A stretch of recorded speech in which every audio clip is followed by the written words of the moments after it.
This episode of Says Who is brought to you by you through your support of our Patreon at patreon.com/sayswho. That is our Patreon, where pretty much every Sunday you can get this all over again. You can get me, Maureen, doing a little bit of banter that we call the Town Watch, which is essentially what you're getting here, only looser, maybe a little more personal stories, and 30 minutes long. So it is a digestible weekend bit of fun for you. That's if you give it the $5 or $10 a month level over there at the Patreon. That $10 a month level also gets you a sticker in the mail because you become a member of the Says Who Sticker Club, which is just a fantastic club that has one thing that it does, which is you get a sticker in the mail. What a club. Patreon.com/sayswho. Hey, I'm Maureen and I write books. Doodah. You can go and get those books if you want a book. There you go. I like Listen, it. how about Death at Morning House? I did. I'm good with words. Yeah. How about Death at Morning House? If you want a standalone mystery to get out of these times and into some more fun times, and maybe even have some illusions about how we got here. Yeah. Through a historical thread in that. What are you doing? I grabbed a errant backing of a shipping label and I crumpled it and tossed it. I was like, is he going to start? I thought you were like unwrapping candy. No, like, sorry. Just time for me to unwrap all this big packet.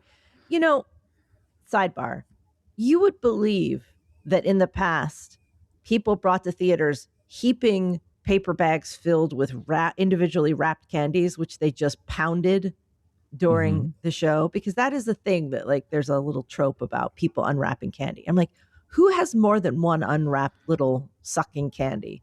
Yeah. Like, you can't just sit there and pound a bag of that. Yeah. Seems like a lot of work. Who would do that? Why not just get a thing of M&Ms and toss them down your gullet? Why not get a giant bag of Swedish fish?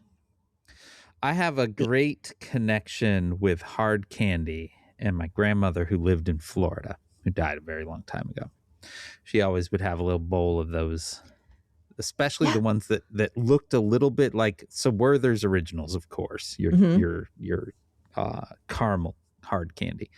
But then also it was like strawberry candy that the wrapper looked a little bit like a strawberry. Yeah. She had both of those. So this is the thing that's funny. So an internet pal of mine from the journalism world, who I've spoken about before, during COVID, moved to Florida, right, from New York City. And she and her partner just acquired an embroidery business, which is why I'm doing embroidered hats now, because, you know, you got to help your friends. And they ship them from Florida to here. And they include, as like a little signature thing, those little hard candies. And they're the exact same two hard candies that my grandma used to have. So is that just like standard issue Florida fare? Maybe. It might be. Because there used to be a thing where people had a candy dish out. Yeah. There were candy dishes, and you just, in your house, you would just have a dish out on the table that was loaded with candy. Yeah. My grandmother had one of these. Yeah. Also, not for nothing, in rewatching All the President's Men, which I do, you know, on the regular, you will notice when they go into some of the houses and interview people, just like suburban living rooms, there are little containers on the table for guests of cigarettes. There's like a little cigarette dispenser.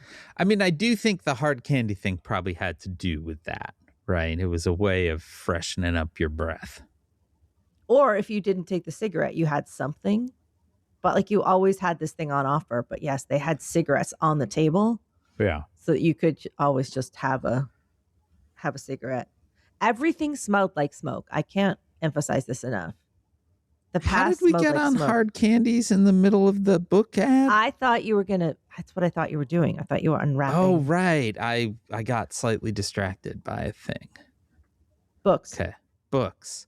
If you want to buy books on the internet, you can always go to kickbezosintheballs.org, our own little bookshop The URL, by the way, resolves a lot faster than it used to, thanks to me fixing it when I didn't know it was broken. For years. Anyway, Kick Bezos in the Balls, our own little bookshop where you can buy Maureen's books. You can buy pretty much any book, and it's great. And we get a little slice of that. So thank you for that. And speaking of little things you can buy on the internet, you can always go to merch.sayswhopodcast.com. That is our merch store. Suddenly the words weren't working in my brain. No. That's our little merch store where we have all sorts of Says Who merchandise, including very attractive Oh No Stanley style tumblers, if you would like that, and many other things. That's all for you at merch.sayswhopodcast.com. And hey, you can buy the aforementioned embroidered trying hat over at shop.dansinker.com. That's my own little web store where I sell a whole bunch of stuff, and I'd love if you bought some of it. That's all. Buy things.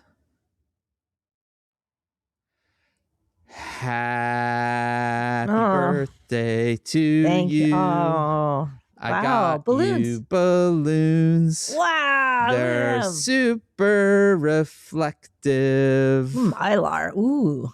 And they're really super fun. Happy birthday, Maureen. I got you all these next. Whoa. Oh, my God. What was that? What was that? Oh, shit. Jesus Christ. Dan, get down. Get down. Yeah. Get down. What? Dan, what's happening? Is this part of the show? Is this part of the birthday thing? What is this? What's going on? This was not a planned thing. They're shooting your balloons with some lasers. Oh, Jesus Christ. Oh, my God. Is this happy birthday, I guess? Ah!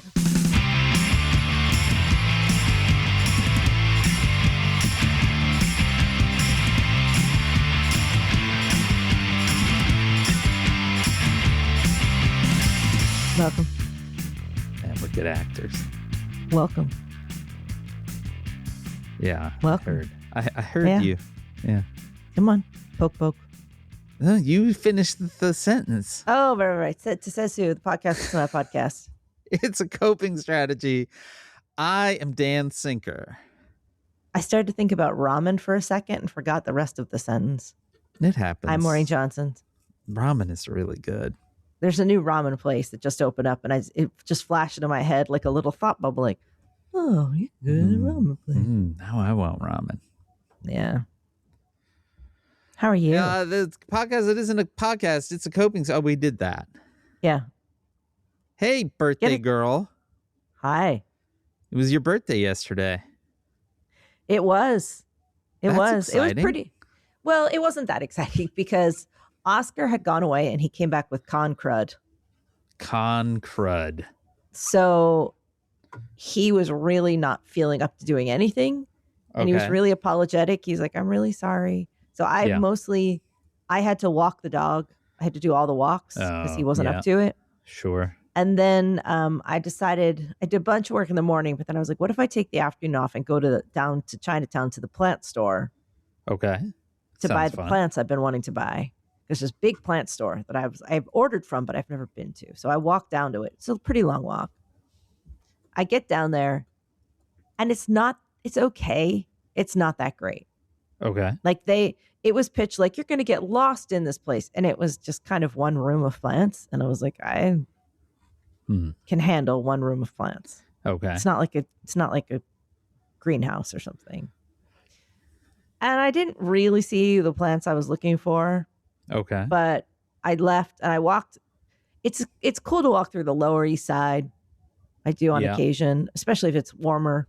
But Oscar was sick, so I went to Essex Market, which is a big, fancy new marketplace of many food stands.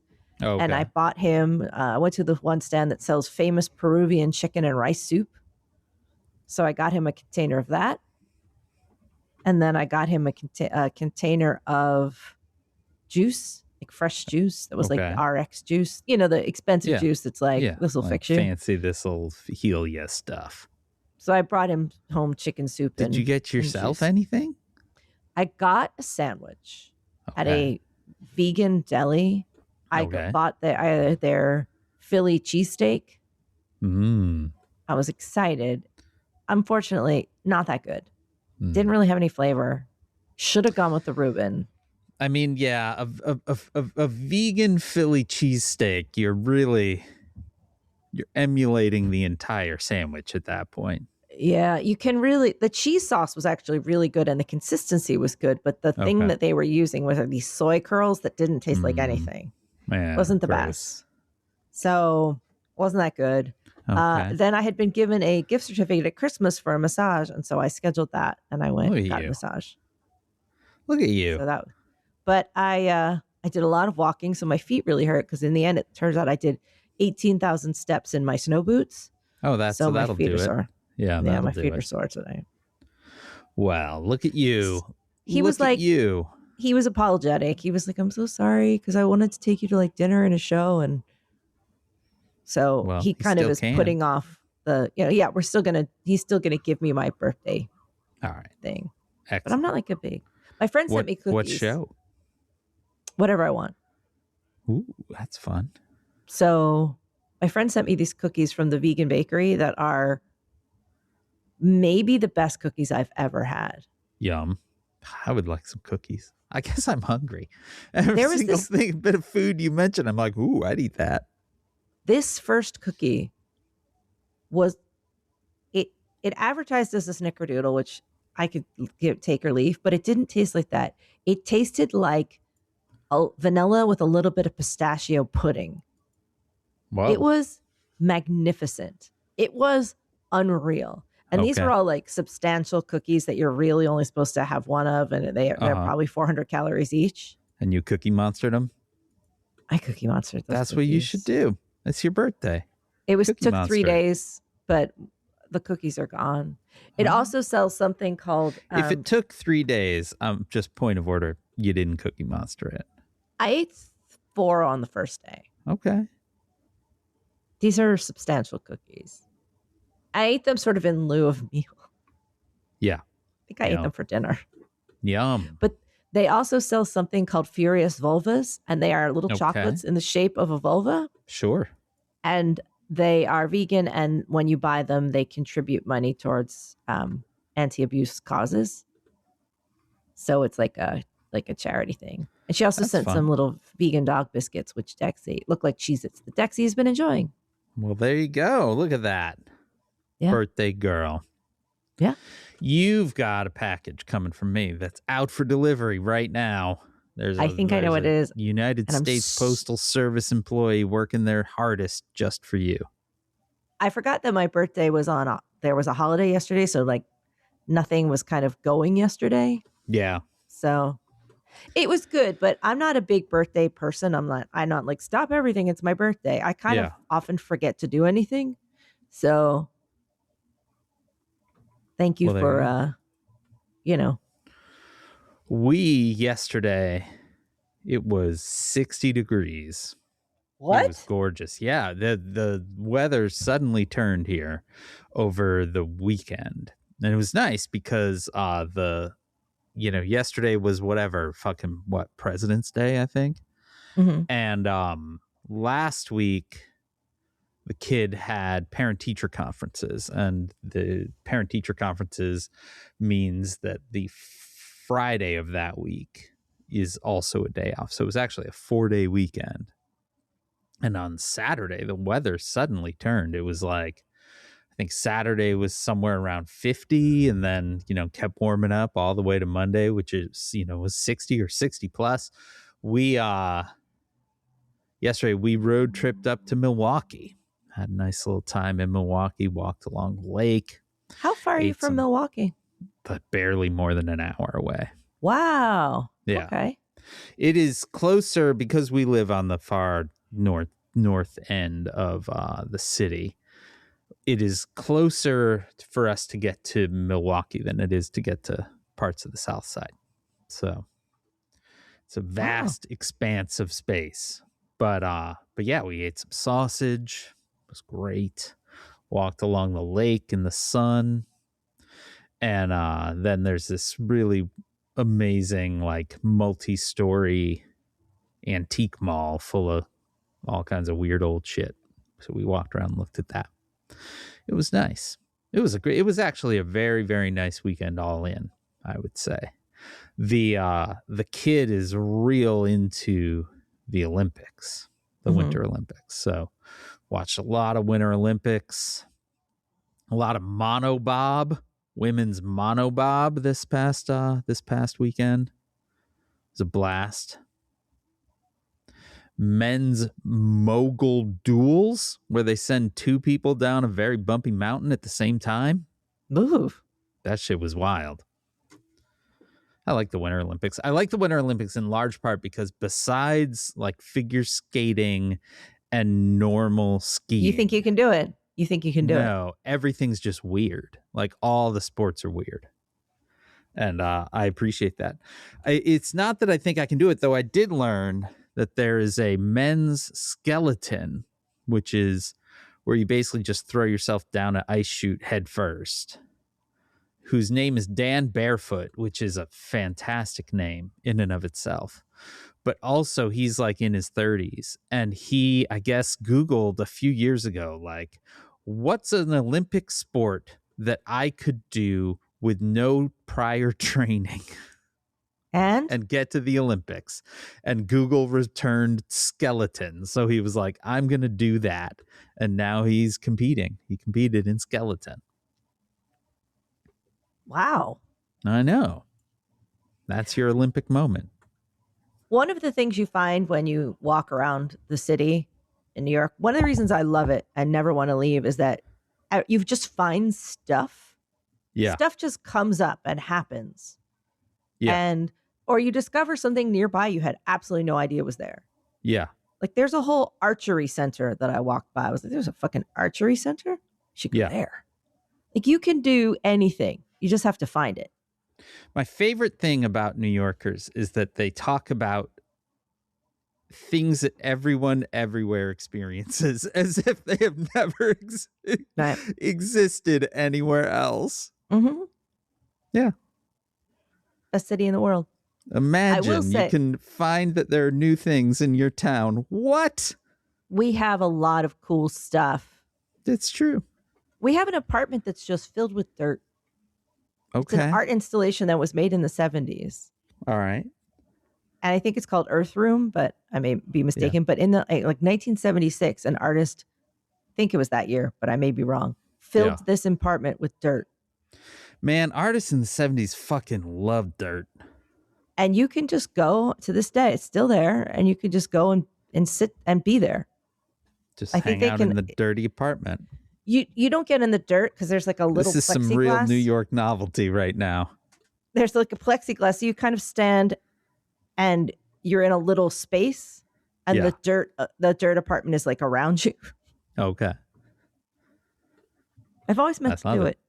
Just stand in the dirt apartment. You should do it. You live in New York City, city of dreams. Go when you do hang out in the dirt. I think it's, people, the artists in the 70s, a lot of installations. A lot of earthworks in the 70s. Mm-hmm. There was a lot of earthworks in the 70s. Yeah. And we're really I like an earthwork.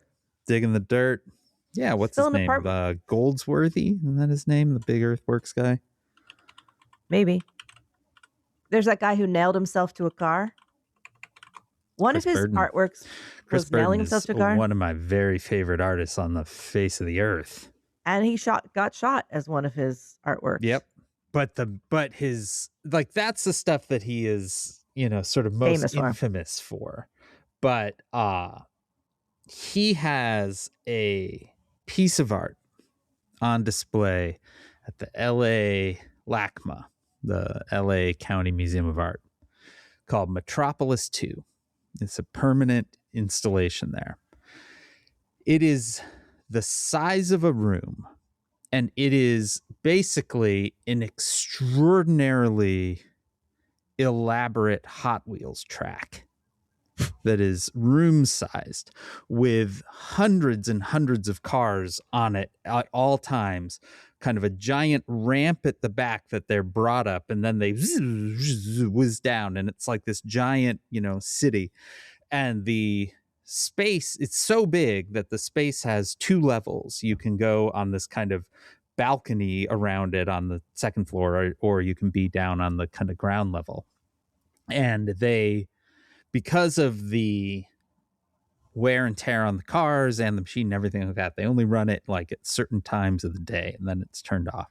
They only run it for an hour at any given time. And the last time I went to see it, I just stayed for the entire time. I stayed for a whole fucking hour. It was so good.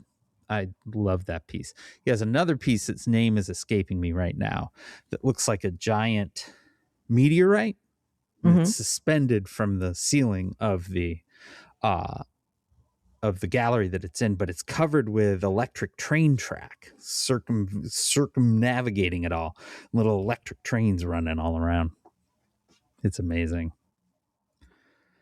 But yeah, Metropolis 2, not only did I spend an hour there watching, but I literally wept. So amazing and great. I like art. Art is the best. It is the best.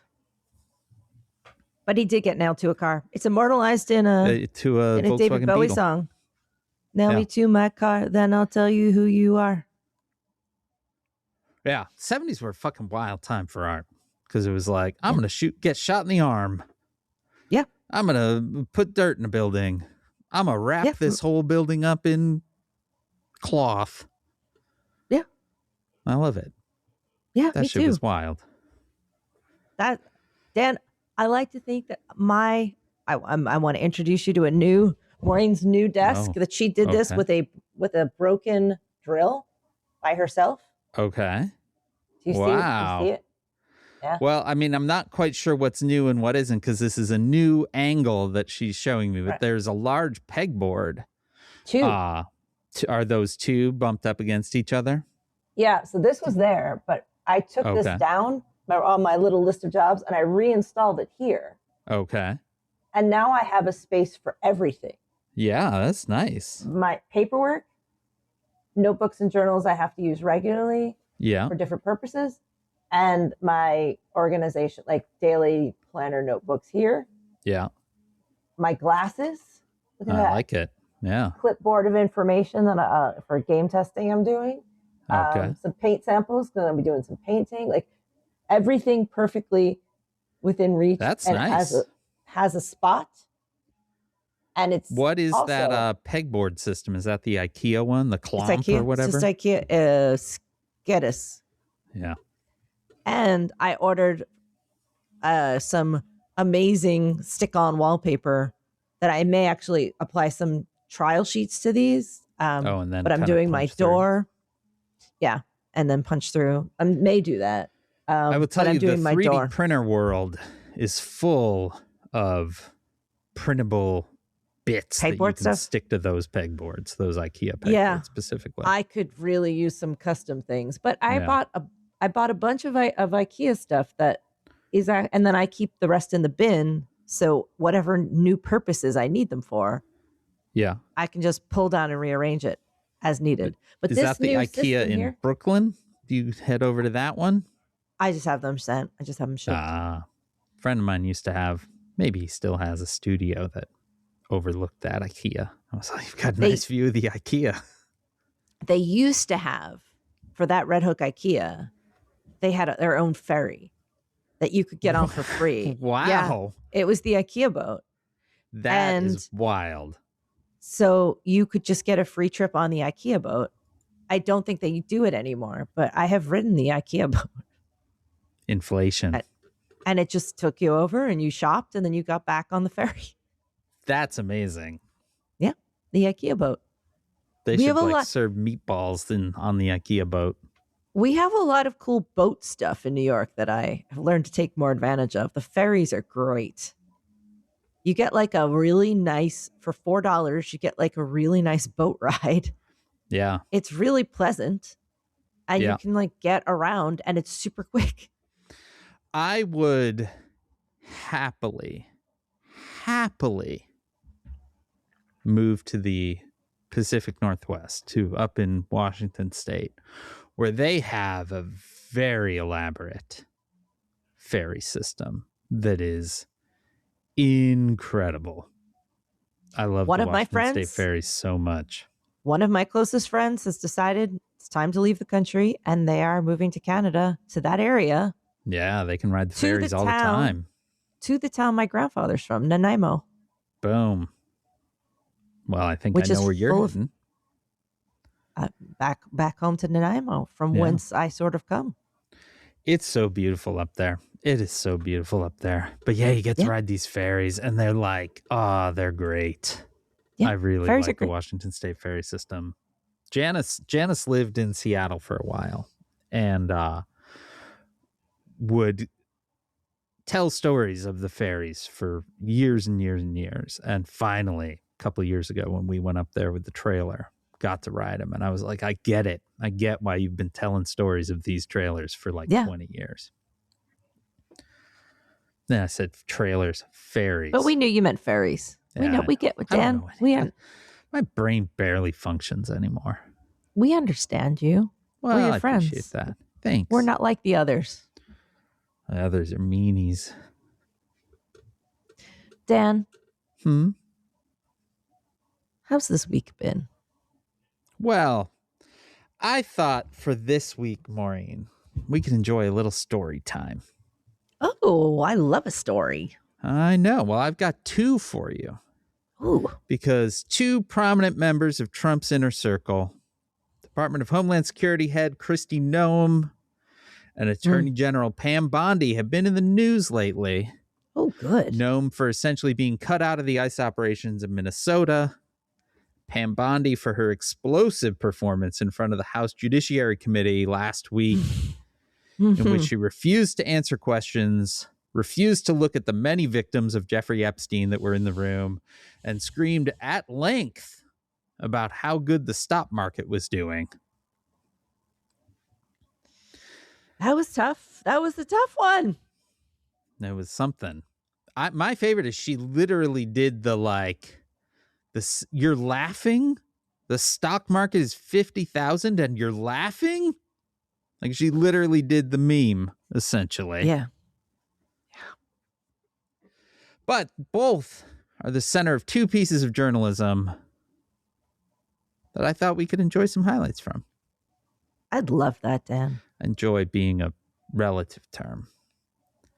So at the end, we will begin with Pam Bondi.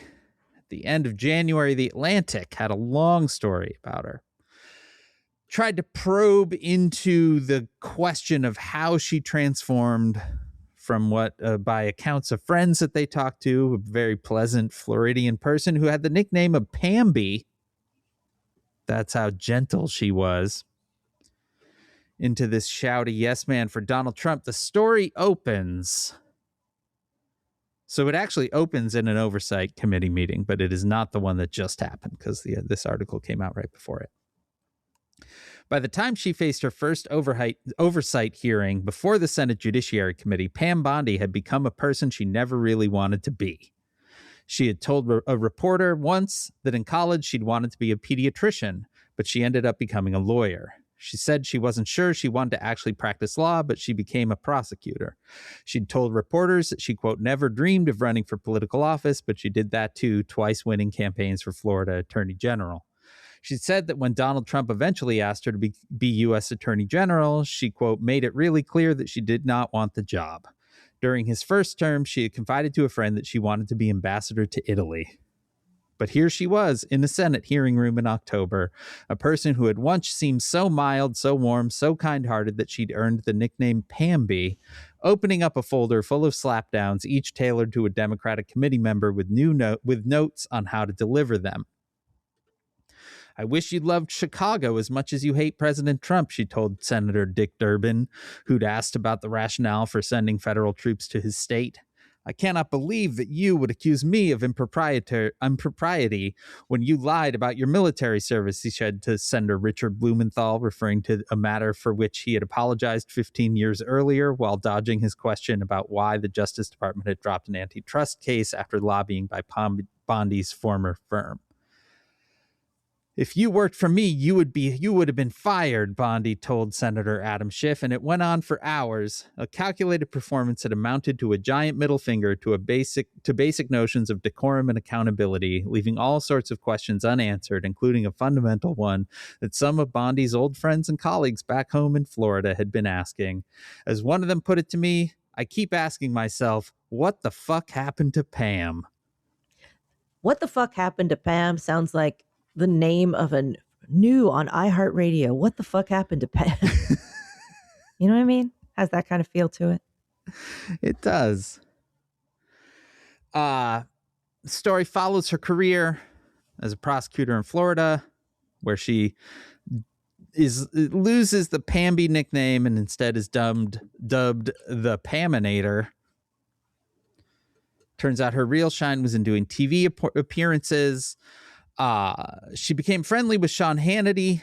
Soon, Fox News was sending black cars to drive her to the studio to talk about sensational cases such as that of Terry Schiavo, the comatose Florida woman who became the center of a national political drama over the weather and life support. Producers would give Bondi a tape of her appearance afterwards, or she'd tell friends to record her segments, and they would gather in a living room and re-watch them. She'd be like, "Did I sound stupid the way I said that?" A close friend from that time told me. As Bondi's local fame grew, this side of her personality grew as well. People who knew her said she could be hyper-defensive and hypersensitive to criticism. Quote, "The overwhelming thing that you have to understand about Pam is her debilitating insecurity. She was always assuming someone was talking about her," the close friend told me. I like that the close friend's literally talking about her. Then she'd overcompensate. At the same time, Bondi was socially ambitious, excelling at the cocktail party art of remembering details about people, asking about kids, a sick mother, while looking past them at the more powerful person she wanted to meet. People who experienced this spoke of being bondied. She could be thoughtful and kind, and she would exile friends at the first hint of disloyalty. She needed constant reassurance, and sometimes this came from dogs.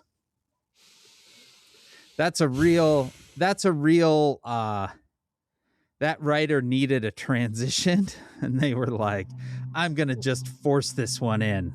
Sure. Because she has a great fucking anecdote to tell now. You jam that in there, baby. About a dog. Oh. Pam Bondi loves dogs. No dogs die in this story. Okay. Pam Bondi loves, but it's also insane. Okay. Pam Bondi loves dogs. All right. No dead dogs. That's Christy Nome. Always had them, one after another. She got involved with dog shelters and dog rescue, and once pulled off to the side of a busy road and got out of her car to chase down a stray. Another dog she helped was a St. Bernard named Master Tank. She adopted him from a shelter after he was lost during Hurricane Katrina in 2005, not long after her own St. Bernard had died. The story has been told but bears repeating. Master Tank belonged to Steve and Doreen Couture, I think it's Couture, and their grandson, who was 4, recovering from the murder-suicide of his parents and losing his dog during the storm. Bondi said the dog was, quote, a walking skeleton and, quote, dying from heartworms when she adopted him. The Coutures eventually tracked down Master Tank, but instead of giving him back, Bondi hired a lawyer who accused the Coutures of abusing the dog, which Bondi had renamed Noah. She lied, Doreen told the Palm Beach Post columnist years later. My little grandson begged her to take the dog home, and she refused. She thought she would just wear us down, that we were unstable people and would just quit. The case was settled out of court, with Bondi securing visitation rights. But she never did visit. She got another dog. So she stole a dog. She adopted a dog. I do remember there were a lot of animals after Katrina who had to be housed. Right. For various reasons. I do think most of those were not adopted, but were fostered, right? Right. But yeah, essentially, she adopted a Katrina dog, and then the original owners of that dog tracked down the grandson dealing with the murder-suicide of his parents, which is a little bit buried in that whole thing, but what the fuck? And then she's like, nah, I want the dog. You're going to have to fucking sue me. I also like the detail that she secured visitation rights, but that she never visited. I didn't know you could secure visitation rights for a dog. So the dogs do continue even as she becomes attorney general. People who knew Bondi during her 8 years as Florida's attorney general tend to make two observations about her. On the one hand, she seemed to have no burning political passions other than saving dogs. No one I spoke with could point to some dramatic shift in her outlook or any newly blossoming conservative values. Privately, she did not express any. She did not seem to hate Barack Obama, subscribe to birtherism, or rail against the Affordable Care Act. She was not worried about the legalization of gay marriage or gay adoption or other issues animating the GOP base at the time. Quote, "We talked for an hour about our bunions," said one GOP political operative. She was not ideological. Okay. So But what she the fuck was did happen to shitty. Pam? Okay. And despite not seeming to hold ideological views, she fought for all of the worst ones against the ACA, against gay marriage, and on and on and on. But she did really love dogs. Okay. In an interview during her first term, Bondi described spending 13 hours a day at the office and heading home to a rented condo in Tallahassee. She's becoming a person who said of her life, quote, "It's been very lonely, and who said of her dog, Luke, another St. Bernard, he's my company." Bondi would bring Luke to work. She brought him a therapeutic mattress for car trips back to Tampa. She began bringing rescue dogs to cabinet meetings, trying to get them adopted and posting about them on Instagram. A puppy named Baker, a shepherd mix named Zeke. "I was thrilled to introduce Rosie, the gorgeous boxer mix, at the cabinet meeting yesterday," she posted. "Rosie is looking for a forever home." Stop trying to make me like her, because I can't. Well, It's a seems stop to be clock her only problem. redeeming quality. It's the stop clock problem. She eventually joins Trump's impeachment defense and then becomes attorney general after, you might recall, Matt Gaetz flamed out over allegations that he sex trafficked a minor back when that would cost you your job. Right. Back when that was bad. So the article continues. After Bondi was sworn in, she moved her office into the large, ornate conference room where Joseph Tyrrell, the director of the department's ethics office, soon met her and her then chief of staff for their first ethics briefing. Tyrrell had worked in the ethics office since 2018 and had briefed the previous AG in the traditional corner office. "I had been prepared, but it was still a bit shocking," he told me. Tyrrell said that Bondi was courteous as he went over various regulations. She had no concerns until he began explaining restrictions around accepting gifts, specifically challenge coins, the metal medallions that are given out by the military, police departments, the FBI, and other components within the Justice Department to signify camaraderie. Trump has displayed his own collection in the Oval Office. According to Tyrrell, Bondi and her chief of staff had questions about the restrictions, and a 10-minute conversation ensued. She wanted the coins. They were like, quote, "We still need to dig deeper on this," Tyrrell told me. "That was the only real back and forth we had." Tyrrell said that in the weeks that followed the meeting, Bondi pressed to keep other gifts, even as he told her she couldn't. A box of cigars, a FIFA World Cup soccer ball. Tyrrell was going back and forth with Bondi's office about the ball when he was fired. A moment he had been half expecting. Anyway, they don't really answer their central question as what happened to Pam. Yeah. So what we have is a portrait of someone who is very soft-hearted. Yeah. I think this is interesting. Soft-hearted, does right by dogs. Yeah. Great. But what can happen to you in the face of temptations, of wealth, of power, like how it just churns you over and you can just turn away from the evil of it all. Yeah. And the incredibly horrific things that you can do. Weirdly, last night I was reading about the wife of Goebbels, in the Nazis when they were in the bunker. I'm not going to tell you the story of what happened. They had 6 children, and something really horrible happens. But she talks at one point, like, she's like, Adolf we didn't think he was real. Like, it was real when he said he wanted to, like, do this or that to Jewish children. Like, we thought it was just like a weird little thing that he did in bars. Yeah, of course. Of course. When you turn away from the horror and what do you want? You get little stupid coins on a ball. Mm-hmm. What does she think? She smokes cigars? Probably. I mean, how cheap people can be. Like, that's another thing is also when you look at some of the stuff that comes out of the Epstein files is how inexpensive it is sometimes to buy people. That's the thing that's always remarkable to me about corruption in politics is just how cheap it is. Yeah, it's really cheap. Tom Homan got what, 50 grand in a bag? Mm-hmm. I would love 50 grand in a bag right now, but it's not a lot for like selling your soul.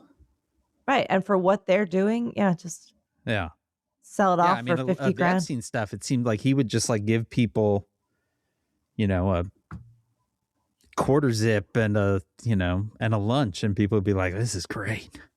Yeah. Whatever you want. Yeah. I went to the island for lunch. Yeah. Anyway, Maureen, want to bring us our next story, which is last week's Wall Street Journal story about Kristi Noem and Corey Lewandowski. That is just the most blatant bit of people who want to stab them in the back, leaking out as many stories as they can to Wall Street Journal reporters. Useful life hack for people that don't want to pay for the Wall Street Journal. For some reason, pretty much every Wall Street Journal story gets reposted for free on MSN. So there you go. We're going to open here. Kristi Noem knew she needed a reset. It was 2 days after federal agents had shot and killed Alex Preddy, and Noem was facing fire from all sides. Even some inside the administration were pushing President Trump to remove her from her position for her handling of the chaotic immigration enforcement operation in Minneapolis and comments she'd made saying Preddy committed an act of domestic terrorism. So Noem's top advisor, Corey Lewandowski, messaged Trump's pollster with a request. They needed to cut an ad to help her, according to two people familiar with the episode. The pollster, Tony Fabrizio, who worked on Trump's 2024 re-election campaign, ignored the entreaty, the people said. So that's where we start, with Lewandowski saying, you know what, we need to save face. Let's make an ad. The story goes on to say that, she has carried out controversial operations over the objections of longtime immigration officials who warned such flashy displays would discredit the department's ultimate mission, according to 24 current and former administration officials. They talked to 24 people who were like, okay, yeah, what do you want to know? She's donned flak jackets on ICE raids, posed toting a large gun, and recorded messages urging immigrants to self-deport. In one, she stood before a group of imprisoned men with shaved heads packed into tight rows in a notorious El Salvadorian prison. And she has done it all with an eye to her style, with TV-ready hair and makeup. Within DHS, Noem and Lewandowski frequently berate senior-level staff, give polygraph tests to employees they don't trust, and have fired employees. Okay, this is amazing. In one incident, Lewandowski fired a U.S. Coast Guard pilot after Noem's blanket was left behind on a plane, according to people familiar with the incident. In the blanket incident, Noem had to switch planes after a maintenance issue was discovered, but her blanket wasn't moved to the second plane, according to the people familiar with the incident. The Coast Guard pilot was initially fired and told to take a commercial flight home when they reached their destination. They eventually reinstated the pilot because no one else was available to fly them home. As we've been talking, Dan, her mouthpiece, Trisha McLawton, has left. Really? Yep, she's out. What? As we've been talking. Yep. Let's see here. Yep. With calls going, she has left the ship. She's gone. Wow. Yep. Well, so the that's DHS something. spokeswoman has. So yeah, I think she's so quoted throughout this piece. Yeah. She's like, now I'm leaving. All right. So Noam and Lewandowski have embarked on a rehabilitation tour. The pair worked hastily to solidify their relationship with the president, successfully requesting an Oval Office meeting with Trump 2 days after the Preddy shooting. Noam's team quickly scheduled a series of press conferences on other matters, including an event highlighting airport security in Miami and an announcement about the border wall in Arizona. Days after Preddy's shooting, the pair were spotted sitting together at the Mar-a-Lago wedding of Dan Scavino, a longtime political advisor to Trump. Trump was also at the wedding. Noam and Lewandowski mingled with top administration officials at the reception. Now, let's remember, I think we've discussed this before, but Noam and Lewandowski are quite clearly fucking.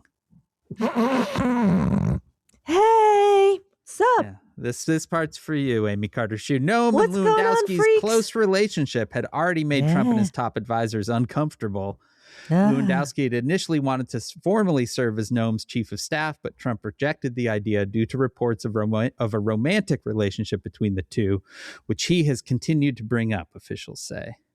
After tabloid photos of Lewandowski showed him going back and forth between his apartment and Noam's across the street last year, the secretary moved into a government-owned waterfront house on a military base in Washington that is provided to the leader of the U.S. Coast Guard. The Coast Guard falls under Noam's purview at DHS during peacetime. Lewandowski also spends time at the house. Lewandowski and Noam, who are both married, have publicly denied the reports of the affair, but people say they do little to hide their relationship inside the department. DHS spokeswoman said the department, quote, doesn't waste time with salacious, baseless gossip. Now, this part's amazing. The pair have lately been using a luxury 737 MAX jet with a private cabin in back for their travel around the country, according to people familiar with the matter. DHS is leasing the plane, but it is in the process of acquiring it for approximately $70 million. DHS has previously used other planes through the Coast Guard or other agencies for the secretary's use. I want to go back to this plane for a second, Maureen. Okay. Because I read another thing about the plane that then linked to the actual ad selling this plane.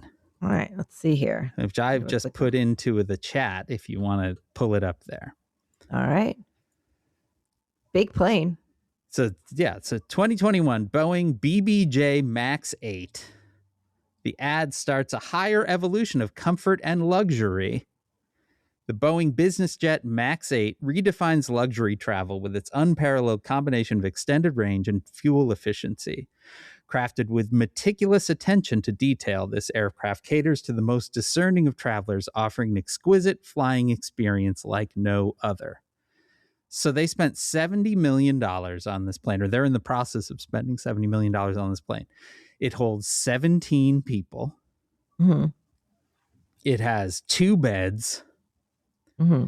If you scroll down in this ad far enough, you get to the image gallery. I'm watching the image gallery go by right now. Talk me through the image gallery, Maureen. All right, I'm going to pause it here on this one.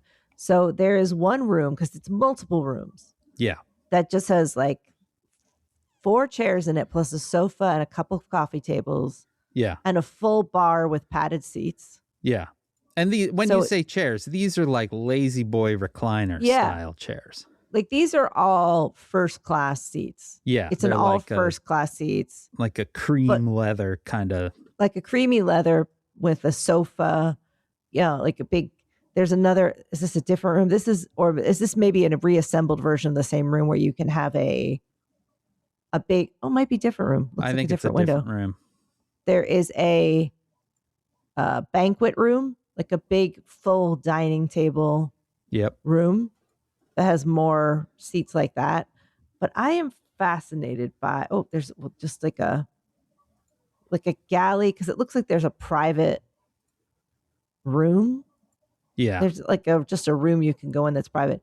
I am looking at these bathroom photos because there's a full shower in there. They have Yeah. Joe Malone like toiletries in there.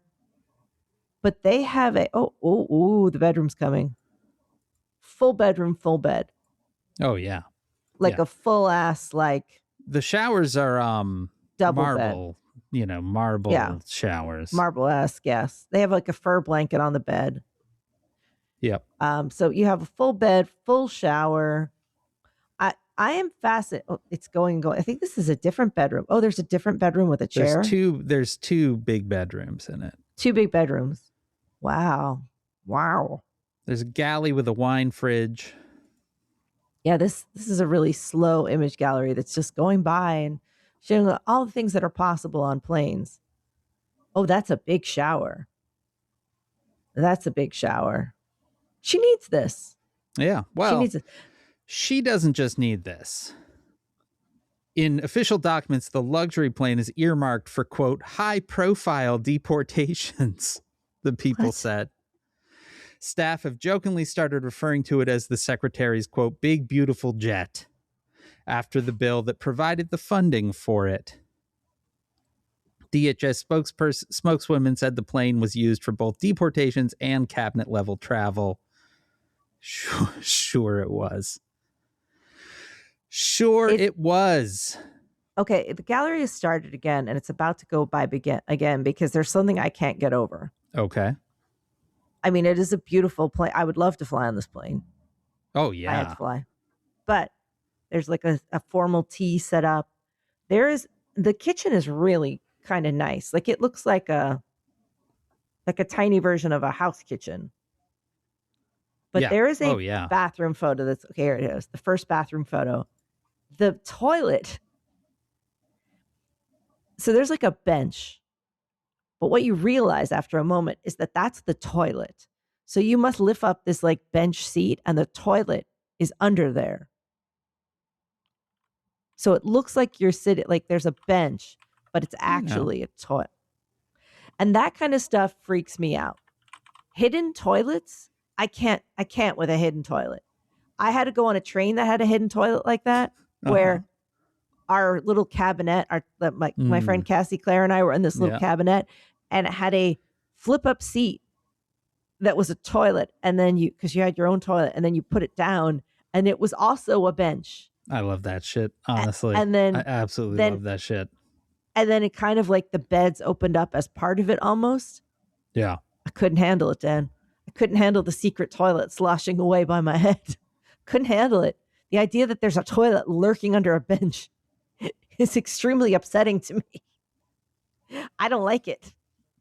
I don't like it one bit. Everything around a toilet should be made of solid, incredibly scrubbable porcelain. Everything should be metal and porcelain that you can bleach or hose down with high-powered power washers. It should not be like a kind of vinyl-y. Also, some of those seats look kind of shitty, I will say. They look brown. I think it's a aesthetic that doesn't age well. No. And it's not a brand new plane. Back to the story. After he was denied the role of Nome's chief of staff, Lewandowski settled on a role as a special government employee, a designation under federal ethics law that allows private sector employees to take advisory roles in government without relinquishing their outside salaries and investments, but caps government service at 130 days a year and is generally used for experts working on a specific project. The special government employee designation was abused repeatedly by Elon Musk and the Doge rats. But that's what Lewandowski is. He's not an official, person. He's just this special government employee. But Lewandowski has taken on a much more expansive role than the status typically allows, directing personnel and contracting and handling classified information. In emails and on other paperwork, he uses the title Chief Advisor to the Secretary. Lewandowski's outsized role at the department drew enough concern from administration officials at the White House counsel's office opened an inquiry into Lewandowski's potential abuse of the special government employee role last year. Officials reported a much lower number of days that Lewandowski had worked to the council. Lewandowski was avoiding swiping into the building to stay under his service limit, according to the department officials. No action was ultimately taken. Lewandowski's SGE status was renewed for this year.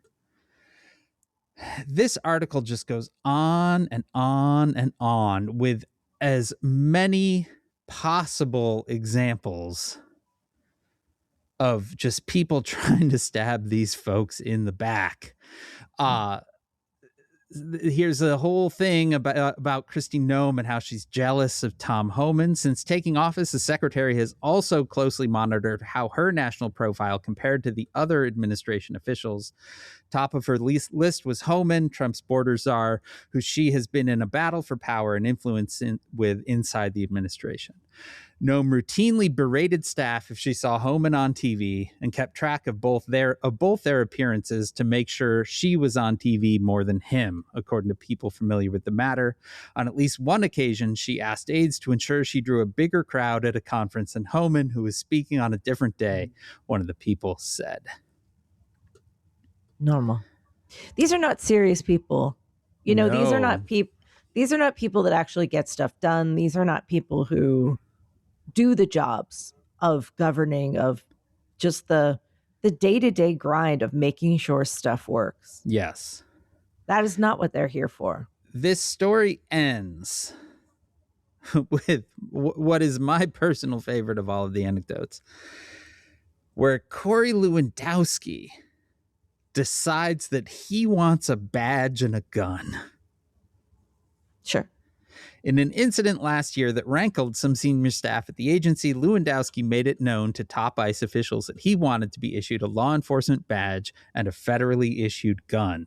According to people familiar with his push, officials are typically only issued a badge and a gun after undergoing law enforcement training. Again, remember, not a law enforcement officer, not an actual employee of the Department of Homeland Security.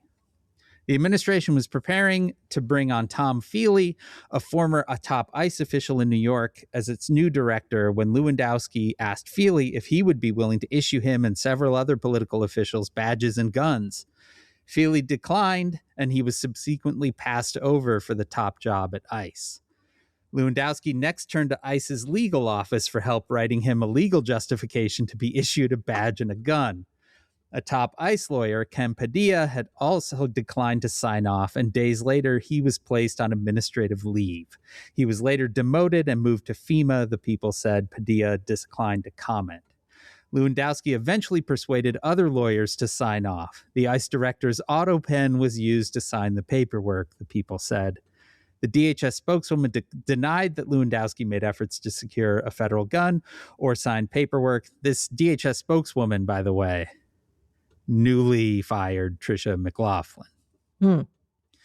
Adding that Lewandowski didn't talk to Feely and that Padilla was put on administrative leave for unrelated reasons. The spokeswoman didn't address any efforts to get a badge.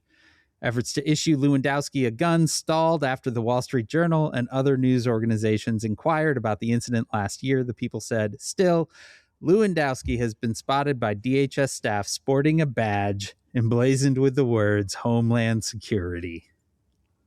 Amazing. There is a sketch. So there's a group of guys that write for SNL called Please Don't Destroy. And occasionally they have a little filmed piece in there. Mm-hmm. And they did one with Rami Malek that I love Rami Malek. Yeah. I'll watch him in anything. And he did a little piece called Rami Wants a Treat, where he comes into their office and he's like, you know, I think I did good this week and I was on really good behavior. And they're like, yeah, you killed it. It's great. He goes, so I think I deserve a treat. And they're like, what do you mean? Like a treat, like a cookie or a toy. And so they don't know what to do because Rami wants a treat. They give him a mouse head, but then he doesn't get what he wants. And so he starts destroying their office. Yeah. And he keeps saying, I want more treats. Like, it's just I don't know why it's so funny to me to watch Rami Malek to slowly demand treats, but this has big Rami wants a treat energy. Yeah. But just the unseriousness and the pettiness and the like, these are foolish people. These are fools. Yeah. Like classic fools. Yeah. And we have been just living it with this mental twistedness now for so long that it's hard to. We're in the soup, Dan. We're in a kind of jello all the time. And trying to seek reality or realizing this is it's not the final form, but it's close to the final form of everything that if you do this kind of capitalism, if you do this kind of society, ultimately, this is what you get. Yeah. This is what you want. This is what you get. Yeah. I don't know, Dan. I just, I put there's a book that I've talked about on this podcast before, but that's name is entirely escaping me right now. But it's about a British intelligence officer in World War II. Basically, his whole thing was we can place misinformation and we can trick them into thinking that we're over here when we're really over there, or that we're doing this or that.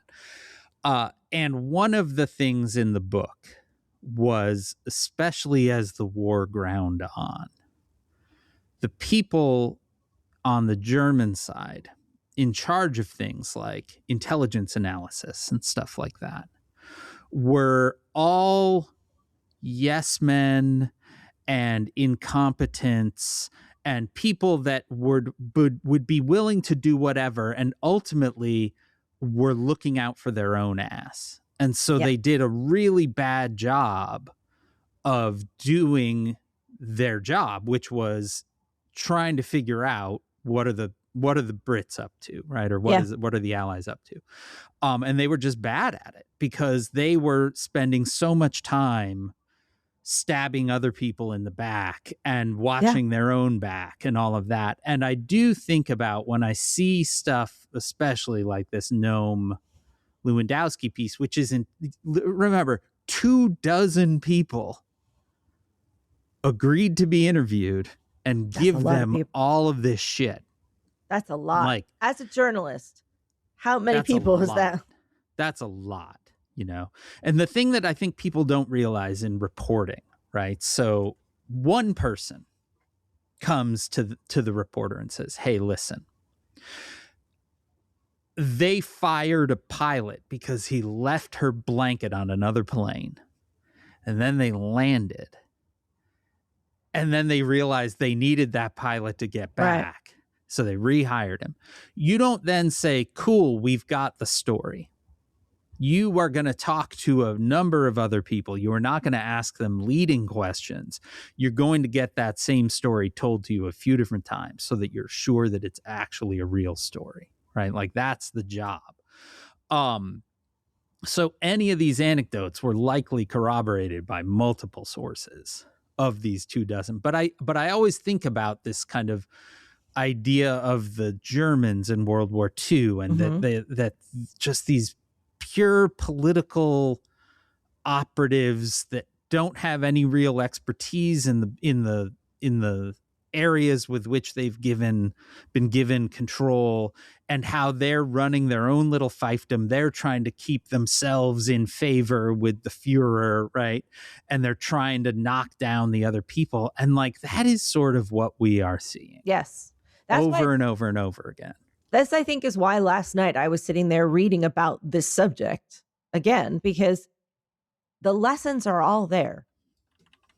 Yeah. They're all there. Oh, yeah. All the information is there. And it's about when you have no moral center, and also fascist structures are so brittle. Yeah. That you know that if you defy, you'll just get shot or whatever. So like because you have no flexibility, the building falls over. Like you can't reason your way out. You have to, even if the idea is stupid, you just have to keep doing it. Yeah, totally.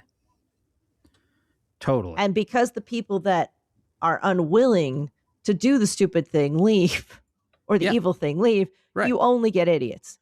Yeah, or not even that they were necessarily unwilling to do the evil thing, right? They just, like, competent people don't like to spend time working with and for, especially, incompetent people, right? And Right. so, especially, the book, by the way, was called The Illusionist, The True Story of the Man Who Fooled Hitler. But you are going to, over a period of time, when you have a sort of an incompetent or a purely political actor in charge of a thing, you are going to lose the people that are actually good at their job. Yeah. Because the people that kiss up to that person are going to get moved above them. You know, the sort of people that are willing to carry water are going to get moved. And so over time, these departments only become more and more incompetent, more and more just focused on polishing the turds and not doing the job. And you've lost institutional knowledge. You've lost all the things that make the engine go. Yeah. Yeah. They are doomed to fail. They are. But they're going to fucking take a lot of us with them. They take a lot of people on the way. Yeah. Which is why you just always, never, ever, ever, ever, ever give them the time of day. It's never worth it. Never think that you can play with them. Never think that they'll give you any credit. Never think that they'll come around and they won't do it to you. It never happens. There's nothing. There's no there. Indeed. There's no there. No. Speaking of no there, Maureen, the State of the Union address is next week. That's going to be exciting. Can't wait. How long is that? Is it like a set time? Is it an hour or is it? I mean, it's as long as that man will ramble. As long as you want. I think the last one was the longest ever. And he is now in the state of, I believe the official word in mental health is flight of ideas. Yeah. Which is I believe a step on the cognitive decline ladder. Yeah. Where you don't kind of complete. You start, and then, there are chickens. We fry chicken. Like there's fried chicken everywhere. And another thing is I changed my curtains. So that is why we all have to go start canoeing. Like just every clause is a different. Yeah. And he's really deep in the flight of ideas stage and has been. Remember how it was even a few years ago when people began to point that out to him? Mm-hmm. They were like, you're kind of talking about one thing, then you jump the other. And he's all, no, I call that the weave. The weave, yeah. The weave. Mm-hmm. Except now it's even worse. It's further down the chain. Yeah. This is a quote about the weave that he said to Joe Rogan in 2024. You make a speech, and my speeches last a long time because of the weave, I mean, I weave stories into it. If you just read a teleprompter, no one's going to be very excited. You've got to weave it out. But you always have to, as you say, you always have to get right back to work. Otherwise, it's no good. But the weave is very, very important. Very few weavers around. But it's a big strain on your, it's a lot of work. It's a lot of work. Mm-hmm. He knows he's failing, I think. I think he's perceived it on some level at some point. Yeah. But again, going to take a lot of us down with them. That's why what you do, 24 hours a day, whistle production. It's true. The one good thing is you find the people, you realize it's all about the community, always has been. Yep. We learn lesson. 750,000 whistles printed and shipped yesterday. That was 8 days after 500,000. We're going to pass 1 million this month unless something dramatic happens. 1 million whistles. Yeah. 1 million whistles calling out. Mid-December. Imagine the sound of 1 million whistles. I mean, truly, imagine that noise. It would be something. Anyway. Mine's metal. Although you did send me one of yours. Did I? Yeah, and you sent me a little stocking and you had a whistle in it. Oh, yeah. There was a stocking and there was a whistle in all the stockings. So those weren't 3D printed. Those were back when I was still sourcing them. Well, I have a little metal one. It looks like a little Anyway. Star Wars thing. Well, that's fun. That means I can kind of keep it on my person. I can even wear it as a little charm. Like it's just, yeah. The thing like is, you should always have it on your person because these bastards are everywhere. You never quite know when. Just have That's why I got one that's it's on the long chain, and I just don't have it on right now, but it's real flat, so it can just hang under clothes. I would hope they're not in your house. If they're in your house, you've got bigger issues. I have bigger issues, but it can just be around my neck or even under my clothes, and it won't stick out like a bigger whistle. Yeah. Anyway, Says Who, we are coming up on many minutes over time, is made possible by you through your support of our Patreon at patreon.com/sayswho. That's our Patreon, where you can do this all over again on a Sunday if you'd like. If you give it the $5 or $10 a month level, $10 also gets you a sticker in the mail that I may can send to you. Our theme music is performed by Ted Leo. Our logo was designed by Darth. You can contact us at SaysWhopodcast.com on Blue Sky, at SaysWho at omfg.town on Mastodon. You can email it, hey, that's HEY, at SaysWhopodcast.com. Join the discussion on Facebook at /group/SaysWhovians.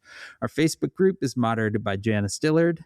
You can join the fan-run Discord server at tinyurl.com/SaysWhoDiscord. Whatever you do, if you could, spread the word, subscribe, leave stars and reviews on Apple Podcasts, Spotify, or wherever it is that you listen. And you can join us next Wednesday, February 25th, for our very next episode from my basement in Chicago. I am Dan Sinker.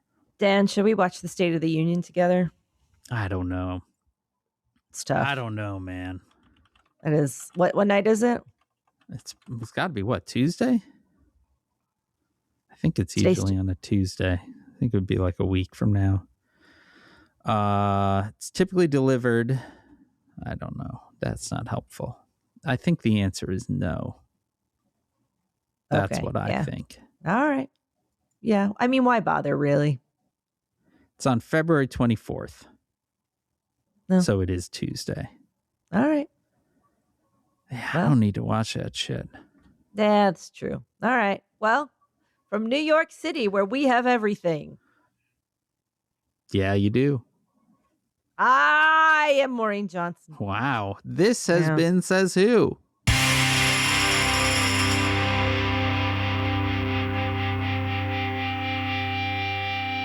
New from iHeartRadio, What the Fuck Happened to Pam, a new podcast series in which we explore what the fuck happened to Pam Bondi. She used to be nice. Now she's a fucking nightmare.